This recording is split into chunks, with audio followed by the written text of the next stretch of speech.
Dan il-programm qiegħed jiġi mtella grazzi għal Art at Home għas-siġġijiet u għar-regali tal-mistednin Cherries Estates, Mama Seafoodie u Cesca Boutique Hotel. Maltikulturali hija produzzjoni mtella mill-istudenti tal-ewwel sena fil-Baċċellarat tal-Midja fl-Istitut tal-Arti Kreattiva fih dan l-Emcast.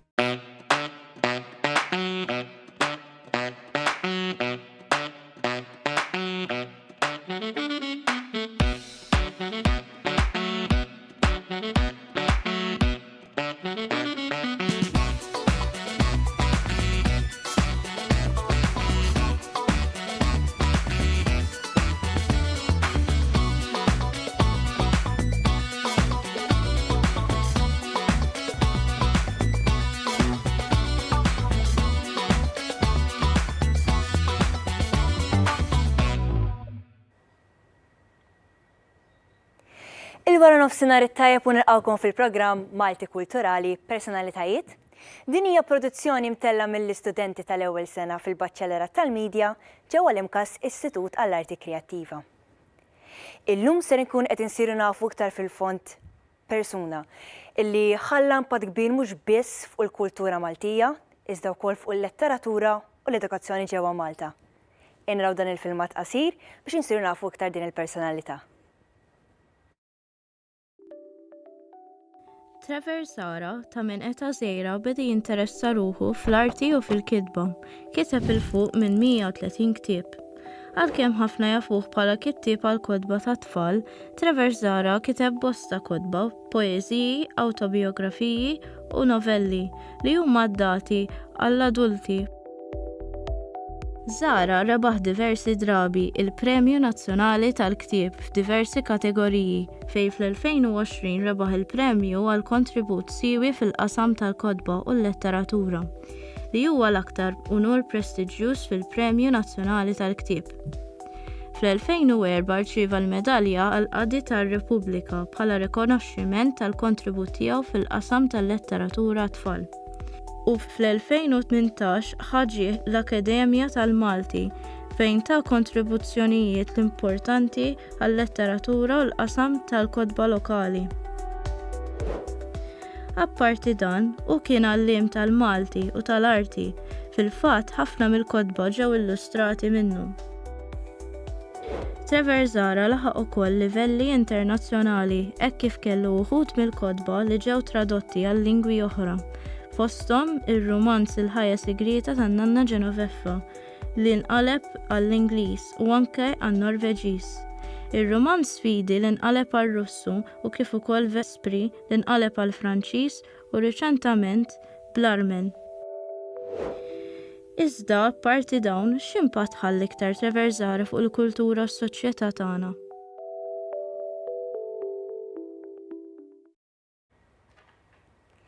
Nilqawkom lura fl-istudio illum magħna għandna lil li hija awtriċi u lettura fil-Junior College u ħabiba wkoll ta' Trevor Zara. Ekku. Grazzi tal-ilqajt l-istadina tagħna kif inti. Grazzi lilkom, tajba ħafna magħkom hawnhekk. Grazzi. Tajjeb. Il-kotba ta' Trevor, x'impatt tħoss li ħallew fl-edukazzjoni? Din mistoqsija interessanti u naħseb biex inweġġibha irrid l-ewwel nikkwalifika l-kelma edukazzjoni. Għaliex jekk b'edukazzjoni qed nifhmu xi ħaġa formali, forsi ta' sillabi jew xi ħaġa ta' bil-fors, Trevor ikkontribwixxa f'dak is-sens ukoll għaliex jien naf kellu sensiliet ta' kotba bħal Stilel pereżempju. Imma naħseb iktar minn hekk il-kontribut ta' Trevor Zara li ta' għall-edukazzjoni ma kienx bl-intenzjoni li jgħallem naħseb. U allura fost il-kidbiet tiegħu għandna il-kidbiet illi jagħtuna gost qabel kull ħaġa oħra. U naħseb dik hija funzjoni importanti tal-letteratura u tal-letteratura li kiteb Trevor Zara illi l-ewwel nieħdu gost u mbagħad jekk toħroġ xi tagħlima wara. Dika sta għalina u kollu tajjeb. U naħseb għalhekk Trevor forsi anki għallem biex ngħidlek iktar minn ħaddieħor bla ma jaf, bla forsi ma kienet l-intenzjoni tiegħu. U skur, speċjalment fejn jitlu l-kodba li kienu għatfall. Ekku, għaliex aħna kbirna miegħu. Eżatt, tu gost taqra u fl-istess ħin aħna bla ma nafmu tinaqraw nkunu qed nitalmu l-ortografija, il-mod kif tuża ċertuħa ngħidu kliem tqil bil-Malti. U iktar minn hekk il-gost tal-lingwa. Eżatt, eżatt. Hemm dan il-pjaċir meta inti taqra xi ħaġa li anki ddaħħek ħatibqa' tiftakarha pereżempju. Eżattament. U dik hija xi ħaġa naħseb importanti ħafna, mhux vera. Ekku.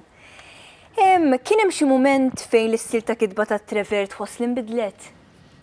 Jiena naħseb dejjem jinbidel. Ħsibt ħafna fuq għad il-mistoqsija anki għaliex l-istil huwa suġġett li jintrigani u jinteressani ħafna. Naħseb ara hemm distinzjoni bejn il-kodba tat-tfal u l-kodba tal-kbar sa ċertu punt. Ġifiri fil-kodba ta' tfal, jien nafhem ċertu tip ta' ċajt, ċerta tip ta' avventura.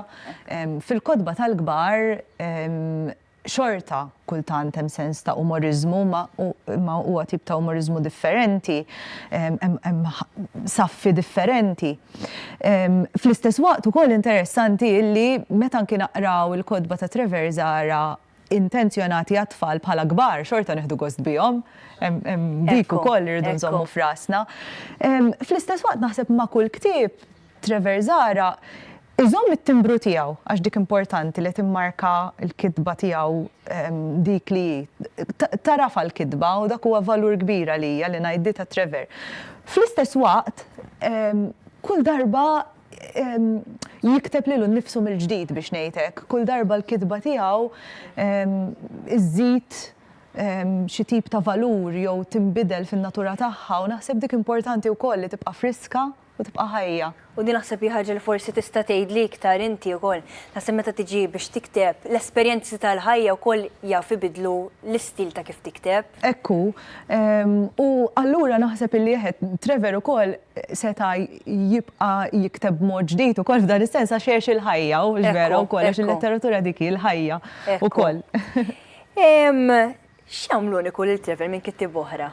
Hemm ħafna affarijiet illi jagħmluh uniku, naħseb waħda minnhom hija li juża l-Malti mingħajr tqanżih żejjed, jiġifieri mhux qed jipprova jkun super letterarju jurina kemm hu bravu, imma fl-istess waqt bravu ħafna. U naħseb dik hija xi ħaġa li tmissni ħafna. Xi ħaġa li tmissni wkoll fil-kitba tiegħu alludejt għaliha ftit qabel ukoll huma is-saffi differenti. Jiġifieri u ġieli ġrat li din ġi naqra storja llum ta' Trevor u tħalli impatt mod. Naqra 5 xhur wara u tħalli impatt mod ieħor. Naqra żmien wara u tħalli impatt differenti u dik turik kemm hi kitba ħajja u li anki ħanejtek titraxxendi żmien li partikolari li nkitbet fih. U dik hija xi ħaġa sabiħa ħafna. Kif ngħidu bl-Ingliż timeless. F'dak is-sens u ġvera, ġifieri u jaqrawha nies differenti u probabbilment jieħdu ħanejtek xi ħaġa differenti jew iġarbuha b'mod differenti. Għaliex taħseb li hemm ħafna kittieba li ġew ispirati minnu u x'impatt ħalla fil-ġenerazzjoni ta' warajh? Kif qed l-ewwel aħna kbirna miegħu u l-kelma aħna tirreferi għall-età ta' ommi wkoll forsi u għall-età ta' min iżgħar minni wkoll. U dik naħseb hi xi ħaġa li timmarka l dak illi jkun, ġifieri meta nkunu żgħar diġà qed naqraw il-kodba ta' Trevor Zara, ma mbagħad kif nikbru ħansibu ktar kodba tiegħu, kif nikbru oħra se nsibu ktar kodba. U dik hija xi ħaġa naħseb illi timmarka l-persuna wkoll għaliex naħseb meta Trevor matul ħajtu aħna dejjem konna nafu li qiegħed hemmhekk. Meta rridu xi naqraw bil-Malti konna nafu lejn xi ħanna nduru. U naħseb barra minn hekk fuq livell personali imma Trevor huwa tant umli huwa ħabib kif qed fil-bidu. U allura naħseb dik ma tistax ma timmarkakx, ġi meta tara xi ħadd li leħaq il-livell tiegħu imma żamm dik l-umiltà kollha u baqa' ħaj u baqa' frisk b'mod dejjem iktar ġdid minn ta' qablu, naħseb dik ma tistax ma tmissekx bħala persuna. Eżattament. Taħseb li Trevor Hope jieħu riski meta jippubblika ktieb? Iva, ħafna wkoll. Meta nisma' mistoqsija bħal din, pereżempju, ktieb illi jiġi f'moħħi huwa tqasqis, pereżempju, illi għalih rrid iqasqas diversi modelli biex ngħidu hekk, u mbagħad ittieħdu ritratti b'mod partikolari. U dan li għamlu partikolari wkoll illi mhuwiex biss kittieb biex ngħid hekk, imma huwa illustratur. U allura dawn iż-żewġ arti jimxu jitfit. U għalhekk naħseb ukoll seta' jieħu iktar riski wkoll, imma kif qed baqa' ġdid u relevanti, pereżempju ktieb ieħor li jiġini f'moħħi li ħareġ milux il-misteru tas-Sur Spears Spiteri, l-istess jiġi hemmhekk tintuża t-teknoloġija u dan il-ktieb jieħu l-ħajja b'mod differenti. Jiġifieri naħseb li fil-waqt li Trevor dejjem ħass il-polz tan-nies u tal-udjenzi tiegħu tajjeb ħafna, fl-istess waqt ukoll kiteb dawk l-idejat li kellu u anke sfida il-ġeneri jew anke wkoll immarka ċerti ġeneri. Naf ir-realiżmu maġiku pereżempju naħseb illi ma kien hawn ħadd bħalu illi kitbu jew għadu jiktbu dan il-ġeneru, allura tibda taraf ukoll kemm huwa mdakkar minn ejjun differenti u għalhekk il-kitba tiegħu hija daqstant speċjali. Lian, grazzi ħafna tal-li kont magħna, kienet vera diskussjoni interessanti u issa ħanaddu għal filmat ieħor. Apparti l-letteratura, ix-xogħol ta' Trevor Zara ġew adattati f'pantomimi u drammi fejn il-kollabora ma' Joseph Gallia li jiddeliġi drammi differenti. Jiena Joseph Gallia, primarjament jiena attur, però peress li f'dawn l-aħħar snin l-arti performattiv huwa x-xogħol tiegħi, għal daqstant ix-xogħol ivarja anka f'dik li hija kitba, direzzjoni u anka produzzjoni kemm għat-teatru kif ukoll għat-televiżjoni. Lil Trevor minnu tal-età tiegħi llum hawn ħafna kittieba li jiktbu għat-tfal, però minnu tal-età tiegħi ftit ikbar jew iżgħar minni sintendi kiber jaqra l-istejjer ta' tfal ta' Trevor. Però lil Trevor sirt nafu u sar ħabib kbir tiegħi wkoll sal-lum u fl-2001 meta kien qed jiċċelebra 30 sena mindu kiteb l-ewwel ktieb tiegħu, Il-Pulena tad-Deb.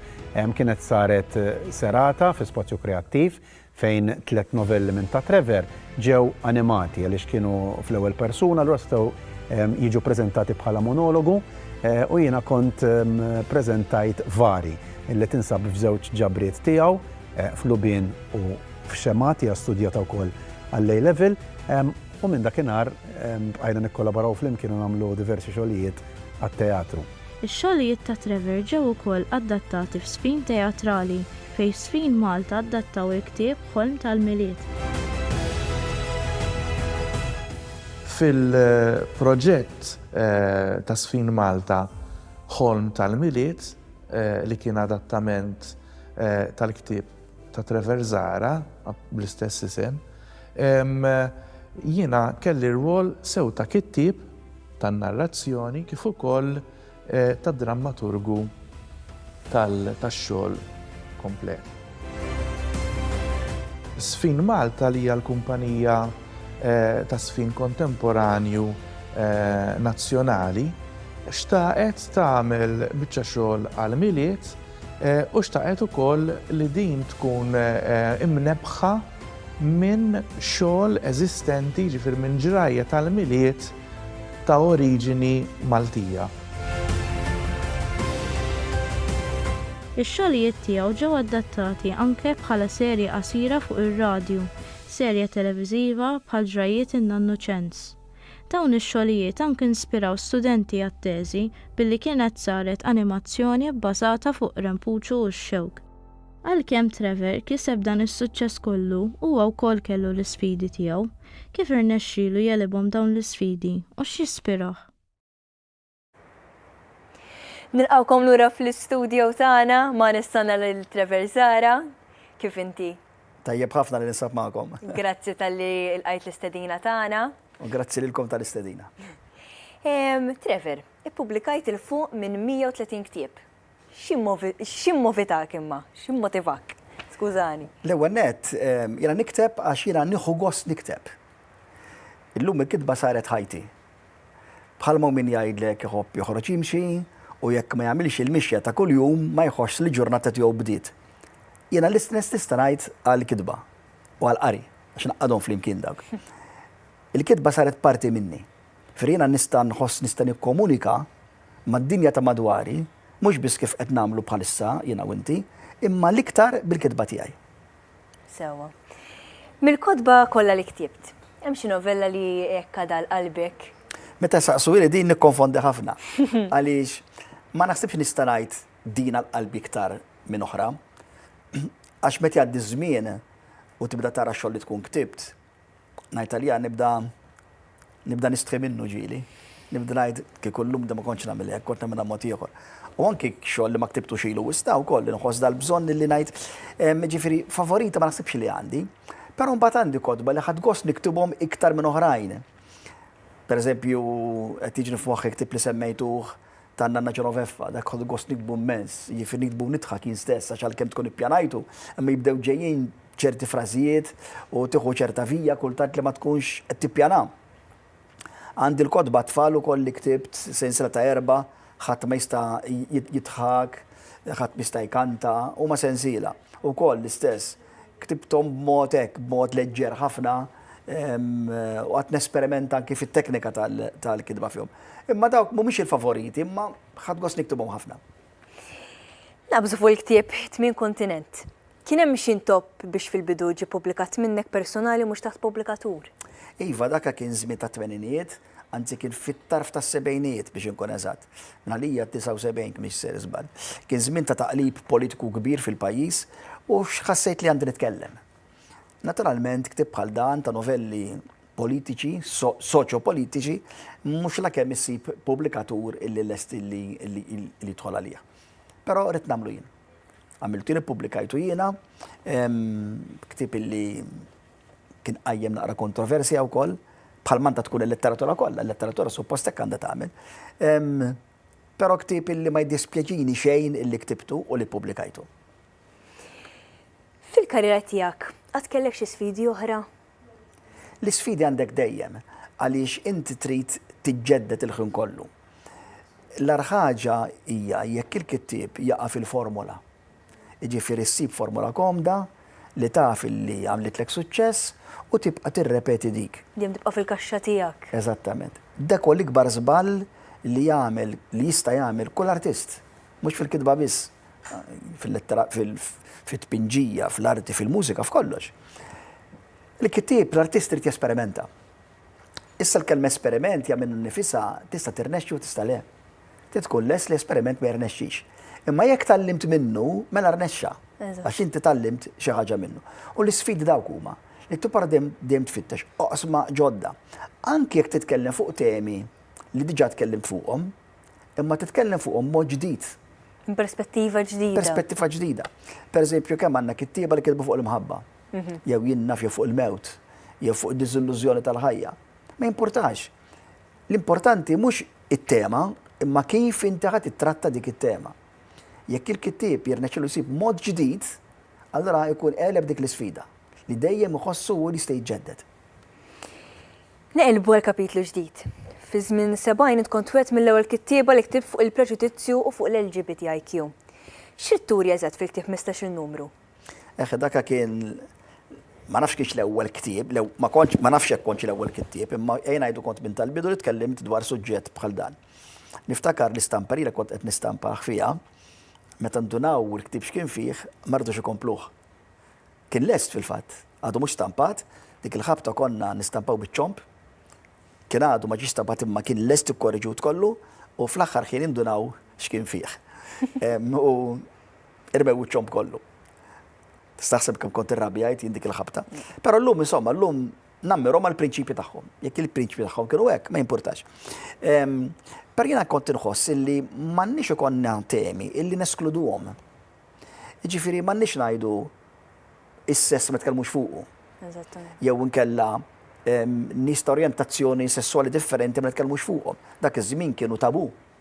Sa ċertu punt anke llum għaw sezzjoni forsi li għadha tħossa li hekk.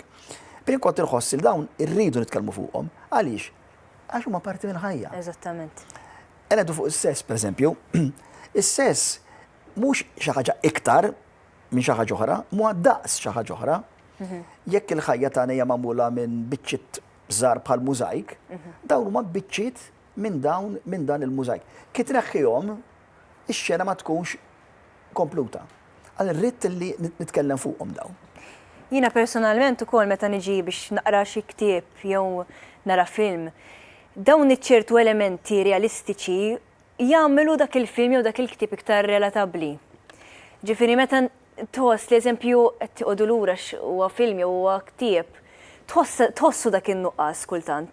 Eħe, jiena dejjem ngħid però, ma rridx dawn nużhom bħala gimmick. Eżattament, Ma rridx kif hawn min nużhom. Kultant jużahom. tinduna ċertu films illum ta' finti għandna llum nistgħu niddownloadjaw films kemm irridu naraw. U ġiliet kemm il-darba wieħed jinduna illi daħlu xena pereżempju ta' sess jew ta' violenza sempliċiment biex minna li ikunu sensazzjonali. Dik ma toġobniex. Anke fil-letteratura. Jien m'għandix oġġezzjoni nuża kliem speċifiku, anke vulgari, jekk hemm bżonnu. Eżattament. Jekk veru hemm bżonnu. Ma rridux bħala gimmick biex tapparsi nider hekk, nider frisk, nider jiena isni. Dik għale. Jekk hemm bżonna però m'għandu oġġezzjoni ta' xejn. Eżattament. Indawru l-paġna fuq xi ħaġa iktar reċenti.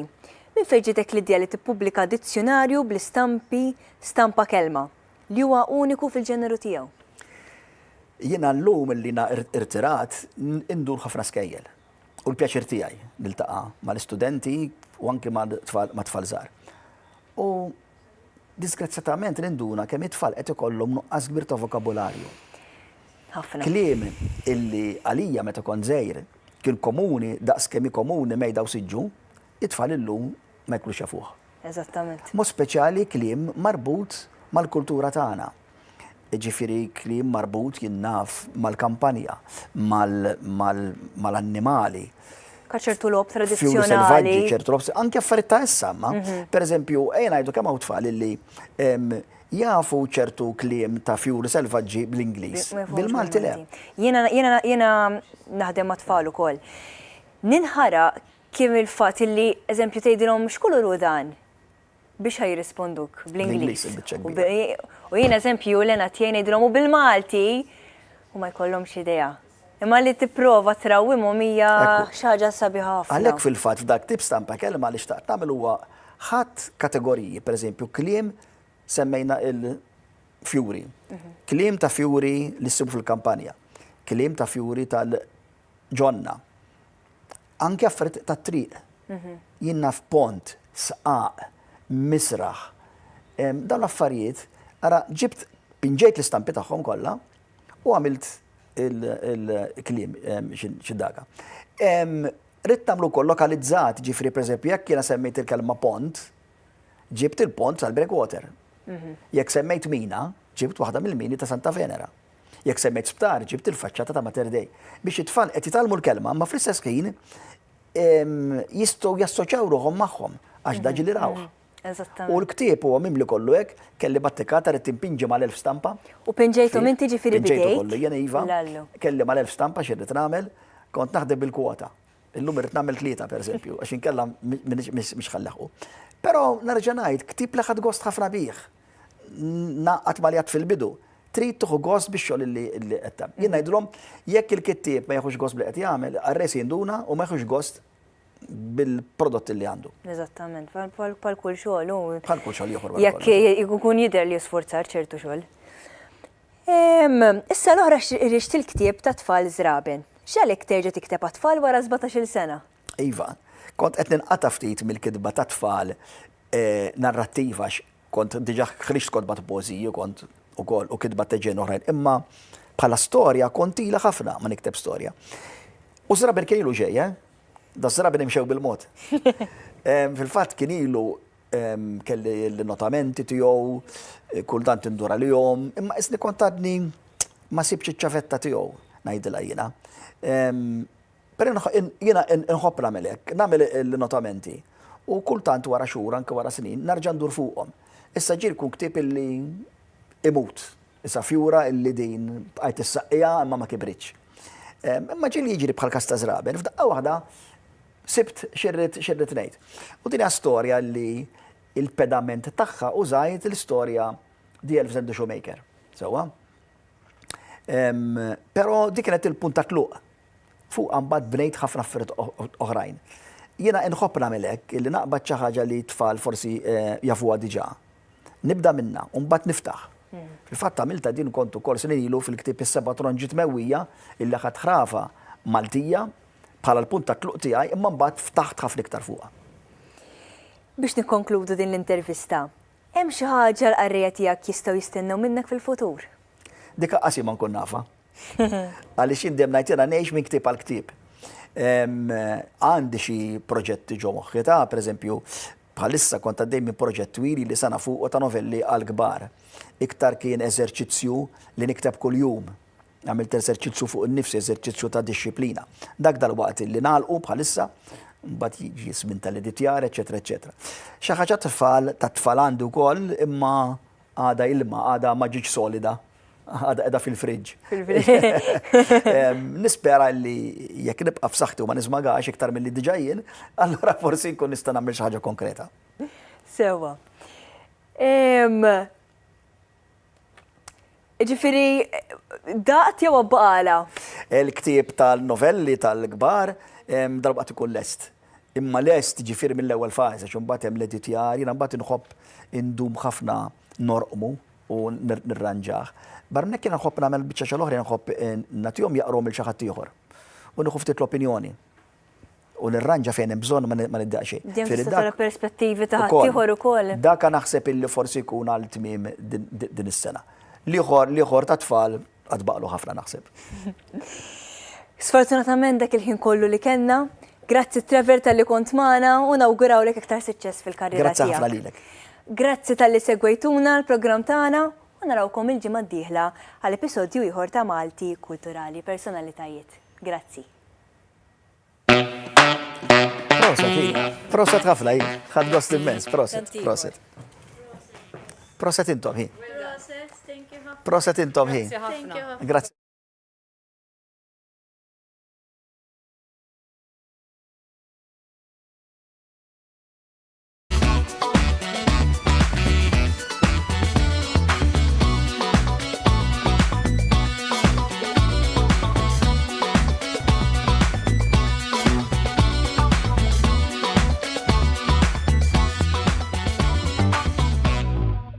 Dan il-programm qiegħed jiġi mtella grazzi għal Art at Home għas-siġġijiet u għar-regali tal-mistednin Cherries Estates, Mama Seafoodie u Health & Co.